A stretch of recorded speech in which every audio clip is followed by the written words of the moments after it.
Magandang gabi po sa inyong lahat. Ako po ay si Jerome Melendres, nagtatalumpati po sa inyong harap. Bilang isang pulis, isa sa mga pangunahing responsibilidad natin ay ang pagpatupad ng batas at pagpapanatili ng mga kaayusan at kapayapaan sa ating komunidad. Ngunit sa ating trabaho, hindi natin maiwasan na harapin ang iba't ibang uri ng mga paglabag sa batas at sa mga umiiral na Republic Act o batas sa ating bansa. Isa sa mga pinakakaraniwang paglabag o kinakaharap ng mga pulis sa ating bansa ay ang paglabag sa mga traffic rules at regulation. Ito ay kabilang sa mga common violation tulad ng overspeeding, reckless driving, paggamit ng mga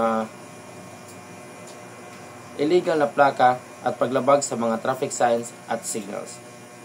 Ang pagtulak sa mga ganitong uri ng mga paglabag ay mahalaga upang manatili natin ang kaligtasan at kahusayan ng ating mga kalsada. Sa mga ganitong konteksto, isa sa mga mahalagang batas na pinapatupad ay ang Republic Act 4136 o ang Land Transportation and Traffic Code.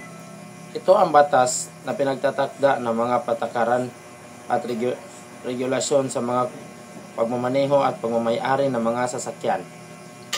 Sa ating bansa, kasama rito ang pagtatakda, mga speed limit, pagsuot ng helmet sa mga rider na motorsiklo, at iba pang mga batas na may kinalaman sa pagligtas sa kalsada. Sa bawat araw ng ating paglilingkod bilang tagapagpatupad ng batas, mahalaga na tayo ay maging tapat, matapat, at may integridad sa ating mga tungkulin.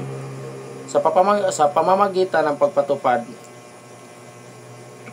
ito ay pagtugon sa mga paglabag sa mga ito. Tayo ay magiging instrumento ng katarungan at kapayapaan sa ating bansa. Maraming salamat po at sana mayroon kayong natutunan sa aking pagsasalita. At magandang gabi.